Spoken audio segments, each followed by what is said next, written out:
พี่น้องเนาะกราบทักทายสบายดีพ่อแม่พี่น้องเบิดสุขุทุกคนพี่น้องเนาะทักทายสบายดีตอนบ่ายๆวันนี้ก็มาเจอกันอีกแล้วพี่น้องพอดีทั้งบ่เตียงก็มา อยู่ห้องหมอเนาะมาเฝ้ามีเพิ่นมาฟอกไตอาทิตย์นึงมาเทื่อนึง2 เทื่อ3 เทื่อแล้วแต่พี่น้องเนาะแล้วแต่จังหวะแล้วแต่โอกาสก็ถือว่ามาดุช่วงนี้ก็ได้เพราะต้องมาพอก3 เทื่ออาทิตย์นี่พี่น้องก็มาดุแน่เนาะก็คือเก่าพี่น้องเลยเราเตียงเองก็พาแม่มาเนาะตั้งแต่มาจากเมืองรองแจ้งพุ่นแหละแล้วก็พาแม่มาแล้วก็ขึ้นเชฟปูน2-3 มื้อก็ลงมาอีกเนาะกะมื้อนี้พี่น้องดิมื้อนี้เฮาก็สิมาเว้าเรื่องบ่าวปอนจักกิจเนาะบางคนก็เอิ้นพี่ปอนบางคนก็เอิ้นบ่าวปอนบ่เตียงบ่ฮู้ว่าอายุเพิ่นก็สิประมาณใดก็สิบ่ลึกลื่นบ่เตียงปานใดดอกเนาะก็เลยสิเอิ้นบ่าวพี่น้องเนาะพอดีบ่เตียงก็เห็นคลิปโดนถล่มหนักอยู่เพิ่นก็ได้ก็อีตนแล้วนะพี่น้องเนาะสิเว้าแล้วก็ได้จักสิว่าแล้วได้บางหันก็เจ๊น้อมวิทย์และเจ๊น้อมแล้วก็มาบ่ปอ10 บาทนี่พี่น้องบ่เตียงก็เลยแบบจะมาเว้ามันเป็นหยังนั่นแหละพี่น้องต้องเจอแบบนี้เนาะคนที่เฮ็ดเกี่ยวกับช่วยเหลือสังคมมันน่ะพี่น้องก็ต้องเจอตรวจสอบต้องเจอดราม่าเนาะซึ่งคนบุกี่คนนะพี่น้องซึ่งตรวจสอบนี่ก็จะตรวจสอบเป็นหน่วยงานของรัฐอีดีนี่ก็บ่เตียงบ่ว่าอย่างใดเนาะสำหรับตัวบ่เตียงนี่คือ1นี่เฮาตั้งมูลนิธิแน่นอนแล้วก็ต้องมีหน่วยงานรัฐควบคุมดูแลตรวจสอบเนาะเพิ่นก็ต้องตรวจสอบเงินออกเงินเข้าแบบใดแต่ว่านี่มันแบบประชาชนมาตรวจสอบกันเองนะพี่น้องเนาะมันก็เลยเฮ็ดให้แบบคนที่ว่าเฮ็ดความดีคนที่ว่าเสียสละอุทิศตนช่วยเหลือสังคมมันท้อบัดนี้เนาะมันท้อแล้วก็คนที่กำลังสิอยากเฮ็ดเขาก็บ่เฮ็ดมันเมื่อยมันท้อนะพี่น้องมันเฮ็ดแล้วก็เจอปัญหาเนาะบ่เตียงอยู่แหละแบบจะเฮ็ดไปเพื่อหยังนะพี่น้องคนกลุ่มก้อนนี้กันเนาะบางทีก็เข้าใจแนวตัวมันบ่ดีจะมีถ้าอยากตรวจสอบเนาะยกตัวอย่างเด้อเดี๋ยวบางทีปรับกล้องก่อนคือสีมืดๆพี่น้องสมมุติว่าอยากตรวจสอบอีหลีเนาะเด็ดผู้เชื่อใจบุคคลนี้บุคคลนั้นนี่ก็เป็นยังบ่ไปแจ้งหน่วยงานที่เกี่ยวของรัฐบาลเพิ่นดูแลอยู่นะบ่ประเทศใดก็มีบัดใดอย่างนี้เนาะหน่วยงานที่เกี่ยวของ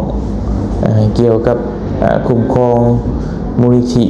หรือว่าเงินบริจาคอย่างต่างๆคือบ่ให้หน่วยงานไปตรวจสอบแล้วก็ไปแจ้งเลยว่าให้ไปตรวจสอบบุคคลนี้แน่เนาะที่ผ่านมานะเราเห็นกันหลายอยู่แล้วเป็นยังต้องเฮ็ดให้มันอึกกระทึกคึกโคมนะบ่เตียงก็บ่เข้าใจแต่ฮู้แหละว่าอีกส่วนหนึ่งก็เพราะความอิจฉานี่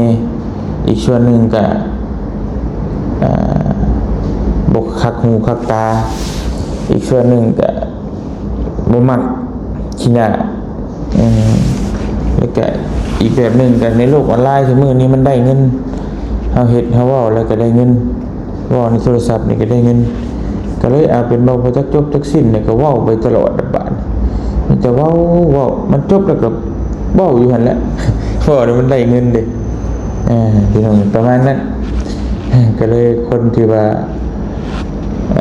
เฮ็ดผิดบางคนเฮ็ดผิดได้หนึ่งจักบ่ได้ผิดช่ำเรื่องประเตียงสิไล่มาอันนี้คือเรื่องจีนอมนี่ก็ว่ากันไปก็ปัดก็สิก็จบแล้วเราโอนเงินโอนคำให้ก็แล้วแหละประเตียงสิบ่ว่าพี่น้องเนาะเป็นแนวใดผิดถูกก็บ่ขอเว้าตัวนี้แต่ว่าที่ผ่านมาเฮาก็เห็นหลายเนาะยกตัวอย่างคืออยู่ฝั่งไทยพี่กันจอมพลังกระโดนพี่ปอนจะกิจกระโดนพี่บินบรรลือฤทธิ์กระโดนแล้วก็อีกหลายๆคนที่ว่ามีแต่เฮ็ดช่วยเหลือสังคมช่วยเหลืออาสาช่วยเหลือผู้ยากไร้ผู้ที่ได้รับผลกระทบอุทกภัยต่างๆนู่นนี่นั่นโดนบัดเนาะคือพี่กันจอมพลังก็ตรวจสอบนั่นแล้วนี่นั่นจนออกรายการนู่นนี่นั่น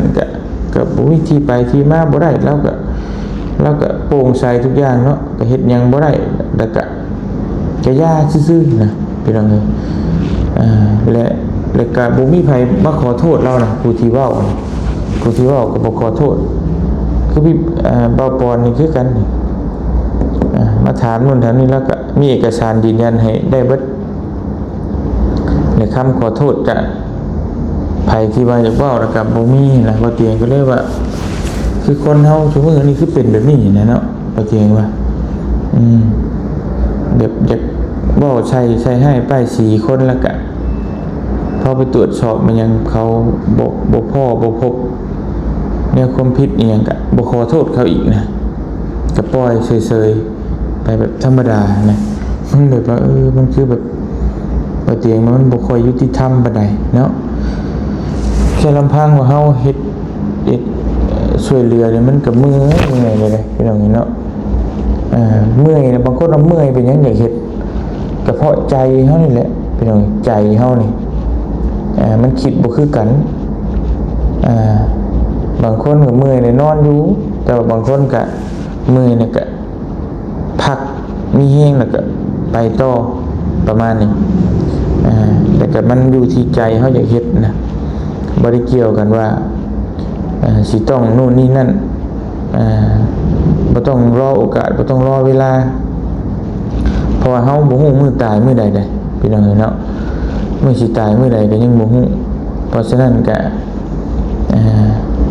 เฮ็ดตอนที่ยังมีชีวิตอยู่เฮ็ดตอนที่ยังมีเหือมีแห้งอยู่ถ้าเจ้า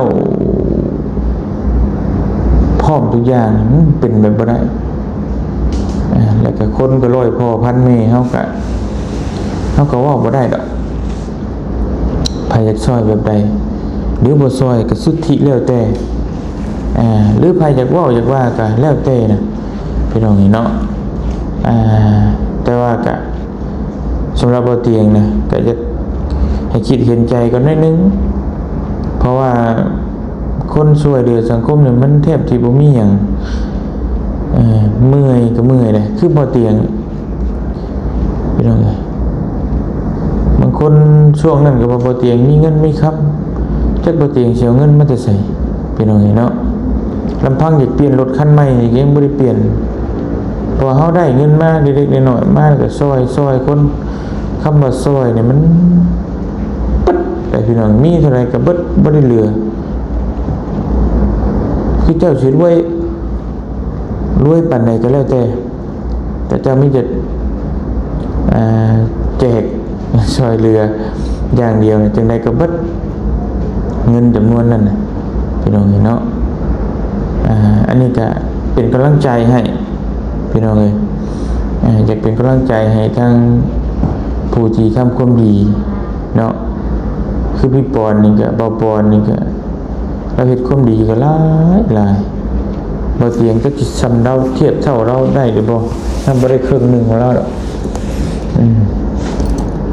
เพิ่นก็ซอยโรงศพแล้วก็ซอยฟรีอีหยังต่างๆเอาเงินตัวเองนี่มานี่นั่นพี่น้องเนาะแต่ว่าก็ยังเจอแบบนี้นะบ่เตียงก็บ่เข้าใจว่าสังคมต่อไปสิอยู่กันแบบใดยาวจังใดนะและต่อไปจักไผสิกล้าซอยคนในบ้านจักไผสิกล้าเฮ็ดและเพราะมันเบิ่งสังเกตที่ผ่านมาเนี่ยเนาะตะกี้ก็หลายกู้ภัยก็หลายบ้านเฮานี่สวรรค์ในเขตนี่ก็กู้ภัยก็หลายเลยพี่น้องเอ้ยแต่ตอนนี้นี่เรือกู้ภัยทั่วประเทศเนาะที่แบบจริงจังออกเวียกออกงานแบบเห็นในหน้าสื่อต่างๆน้องหันก็บ่ค่อยเห็นละแต่ก็บ่าวโจ้ลงศพหันบ่าวโจ้ก็คล้ายๆคือการจอมพลังนี่บ่แม่นขอโทษเพิ่นคือพี่ปอนจักริดเราก็มีโรงศพแต่ว่าเราก็ขายนี่ช่วยนี่แหละแล้วก็เปิดมูลนิธิพร้อมเนาะเพราะว่ามันก็สิซอยอย่างเดียวมันก็บ่มีเงินไปต่อได้พี่น้องเนาะคนเฮาก็ต้องเข้าใจว่าต้องกินต้องยาค่าน้ำมันต้องมีค่าลูกน้องต้องจ้างถ้าเฮาสิไปซอยพี่อย่างเดียวมันก็ซอยได้ถ้าเฮามีเงินนะพี่น้องถ้าเฮาผลิตเงินเองได้นะมันก็ซอยได้อยู่แต่ว่านี่มันเฮ็ดจังได๋เฮาก็ต้องไปขายเอากำไรส่วนนั้นแล้วก็จังได้เงินมาแล้วก็จังไปซอยคนแล้วบัดนี้มันถ้าเฮาบ่ขายนี่ซอยนี่แหละเฮาสิเอาเงินมาใส่คือบ่เตียนคือกันมีแต่ซอยกับซอยกับซอยแม่นอยู่บางเคสใหญ่ๆเนี่ยเป็นเงินของผู้ใหญ่เพิ่นเป็นเงินของผู้ใหญ่ใจบุญเป็นซอยแต่บริกิกอกข้าวน้ำซ้ำปลาค่าน้ำมันบ่เตียงเดินทางมันก็บ่ง่ายเลยพี่น้องเนาะแม่นดูว่าได้เงินจากโฆษณาค่า YouTube แต่มันก็บ่ได้บัดหลวงหลายแม่นได้เดือนละ 2-3 ล้านบาทสิว่าอยู่เนาะหลักล้านบาทสิพี่น้องเนาะแต่ว่านี่เฮาแบบหลักหมื่นนึกว่าหลักหมื่นแล้วไปซอยคนบัดเดือนที่ชาติแต่ครอบครัวอีกสิกินที่อยู่หยังเนาะแม่อีกใช่แหละคือพาแม่มาตลอดเนี่ยเติบอยู่พี่น้องสิรวยก็บ่ได้อยากรวยดอกบ่เตียงก็บ่ได้ว่าอยากร่ำอยากรวยแต่ว่าพอมีอยู่มีกินก็พอบ่ขัดสนก็พอ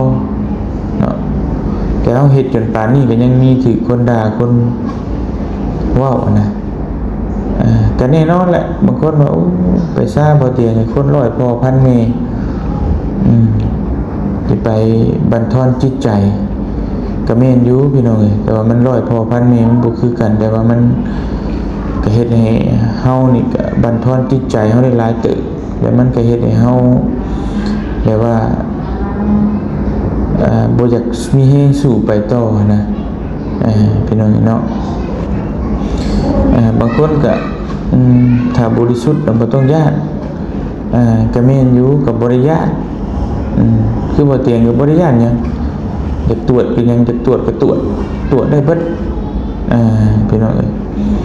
แต่ว่าถ้ามันมีดราม่าเกิดขึ้นถ้ามันมีแนวบ่ดีคนเว้าใส่มันก็ท้อแล้วก็บั่นทอนจิตใจ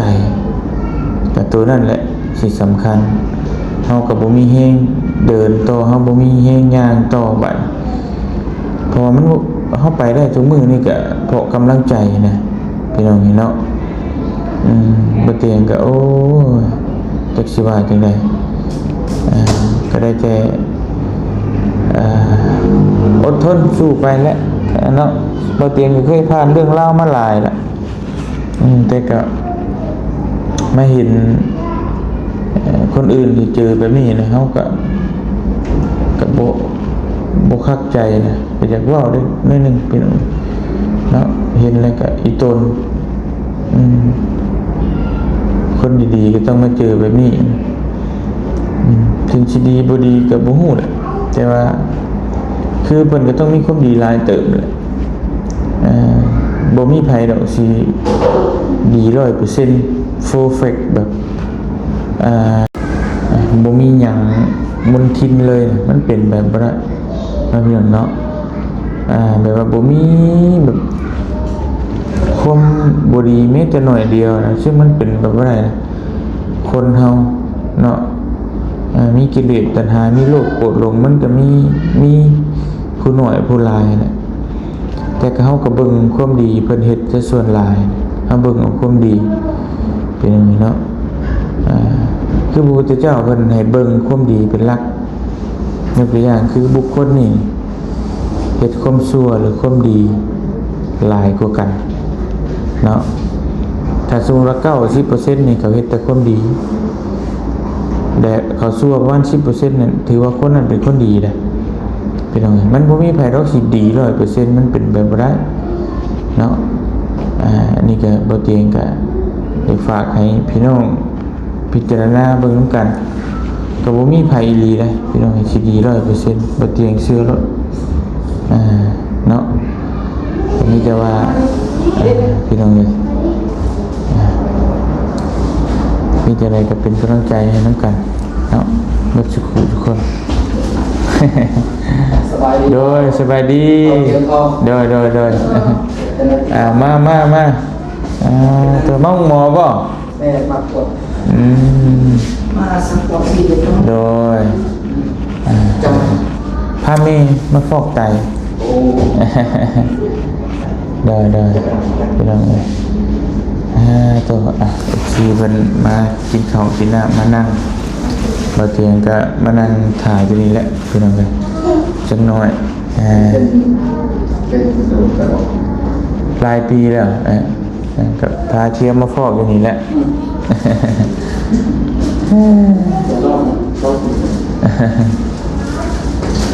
ลูกบ่หรือหลานบ่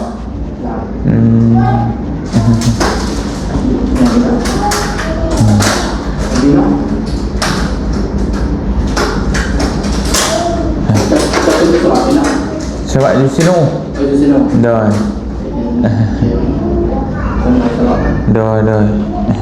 อายุสวรรค์นี่บ่โดยครับพี่น้องเนาะเจอคนบ้านเดียวกันทั้งพี่น้องเขาทั้งฝั่งลาวคนไหนมารักษาอยู่ในทุกหมอมุกอินเตอร์นี่ก็หลายส่วนหลายก็มีจะมาพากันมานี่พี่น้องเนาะก็หลายคนก็พากันมานี่บ่เตียงก็มานั่งอยู่นี่แหละมองกินข้าวกินน้ำพี่น้องเอ้ยเนาะเป็นร้านที่เพิ่นได้นั่งเป็นห้องแพทย์ห้องหมอนั่งอยู่กินข้าวกินน้ำพี่น้องเอ้ยไปพี่น้องเอ้ยบ่เตียงก็แล้วเรียบร้อยบัดนี้เนาะมีแต่ว่าสิถ้ารอรับเมย์อยู่ถึงห้องหมอมุกอินเตอร์เพิ่นแหละเดี๋ยวขึ้นไปเบิ่งเพิ่นแล้วก็สิพาแม่กลับเนาะจะได้ก็ขอบใจขอบคุณหลายๆทาง FC บัดสุขุทุกคนที่ติดตามตลอดมาแล้วก็ให้กำลังใจคือเก่าว่าเฮาสิไปทางใดขึ้นรถลงเรือขึ้นเหนือล่องใต้ก็ติดตามเฮาคือเก่าก็ขอบใจขอบคุณหลายๆเด้อพี่น้องเด้อขออยู่ดีมีแฮงบัดสุขุทุกคนพร้อมครอบครัวเดินทางไปทางใดก็ตลอดปลอดภัยเนาะพี่น้องเนาะไปกลับก่อนบ๊ายบาย